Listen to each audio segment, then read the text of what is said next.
Hey, welcome to Over 50. This is the Over 50 Perspective fifth wheel edition. I guess I could give you a quick tour of the fifth wheel. This is first recording. Actually, no, I'm not going to do that. My wife would be a little upset probably because it's not up to her standards right now because we're actually getting ready to take the fifth wheel out tomorrow after I go take care of some doctor's appointments. But I wanted to sort of give an episode 1 replay of things not to do when you go camping. We went, took the fifth wheel out for our first time, and make some mistakes. You're going to make some mistakes. You're going to forget things. My suggestion would be is to invite people to join you, and whatever you forget, they can bring it to you.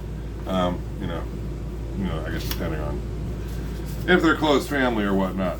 So anyhow, we went camping at Huegenot Park. It's off of Extra Drive, and some of the things that we have this nice little book where we make a list of what we did or didn't do, and I like to do the reflection part. So some notes, a screen on the door and the windows, like the overhead. Like I said, I can't show you right now, but you've got sort of like the skylight, but they have these little screens that you can put over them. I would invest in the screens because it's really nice if you don't want to be, if you want to have a little bit darker, you're trying to nap during the day or whatever. Paper products only when you don't have water hookup. Of course, when you get a fifth wheel, you want to go out and play with all the toys, and you want to, basically pretend like you're at your home away from home. So we thought we could wash dishes and all that, and we had to kind of pump the brakes on that kind of quick because the tanks were filling up, and I just didn't feel like hooking up the fifth wheel to pull it around just to dump the tank and then park it again. So if you don't have a water hookup, paper products only is good. I already said you will forget something. Friends will help you. If you have an extra one, put it in the RV. What I mean by that is, like if you have an extra deodorant you're not using, put it in the RV. Just everything that you have in the house. If you have an extra of it, put it in the RV. That way, when you want to go, you can just take off, and you don't have to try to pack the entire house. I mean, you're still going to have to pack some stuff. I mean, you can't have everything in the RV and in your house at once. But if you got extra, put it in there. That's helpful. Don't forget your spices and your toiletries. Those would be the extras that I would have in the RV. Okay, I would definitely want to have spices. We didn't have any. Hand sanitizer, especially if you don't have the water hookup. It's kind of nice, and just invite friends. That was, I think, one of the best things that we did. We invited some people out and did some cooking. We just stopped at Huegenot.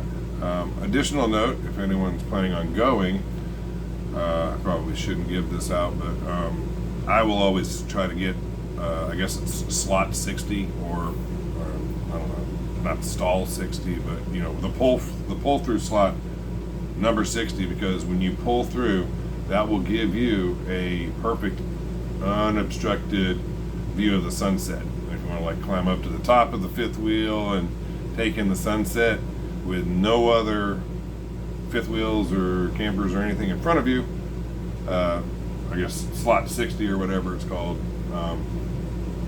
is the one you would want at Huegenot. So, it'll give you an unobstructed view of the sunset. So you just need to make sure when you pull in that you're close enough to plug in. Don't forget your adapter, so that if there's some kind of issue with the power, you've got like a surge protector. Backing up the fifth wheel, that was interesting, and I'll close on this and sort of land the plane on it, so to speak. If you try to back up like you're backing up a vehicle, trying to do it all quick, that's not gonna work.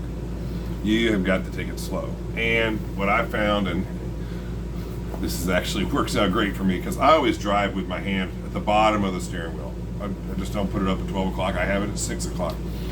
But that's nice when you're backing up fifth wheel, because if you have it down at the bottom of the steering wheel, if you need to go left, you just move your hand left. You don't even got to think about it. You want to go right, you move your hand right. Keeping it on the bottom of the steering wheel, just move it like that. I found that when you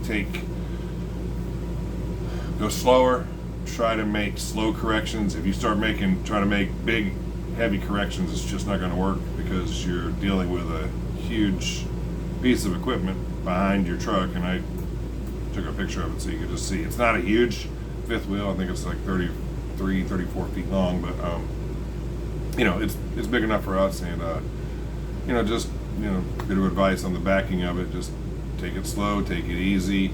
I would try to, like when I'm backing it in to the driveway, I get as close to the curb as I can. So I get on the left-hand side, the opposite side of the road that I'm supposed to be on, to back it in. I would try to back it in from the right-hand side, and it was just too difficult, because you have to, once you make your turn, then you got to go straight, and you got to turn it some more and go straight. I would rather just get it turned and then slowly go straight. If I need to turn it a little bit more, just slide my hand whichever way I need to go.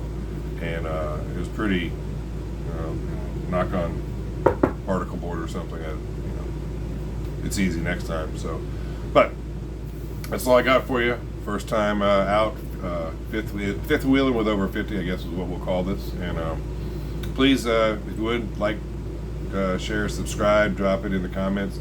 My Chiari malformation friends, I am going to try to do a recording, hopefully this week, maybe while I'm at Hanna Park. But I'm trying to get back into the swing of things health-wise. I think I finally have turned a corner. So, but with that, landing the plane, that was our first time out. So we go to Hanna Park tomorrow. So I'll probably have an update for you in a couple days. So, but if you're looking to start RVing, we're starting too. So you can just follow our journey if you want to. But like I said, comment, like, share, subscribe. Catch you all later.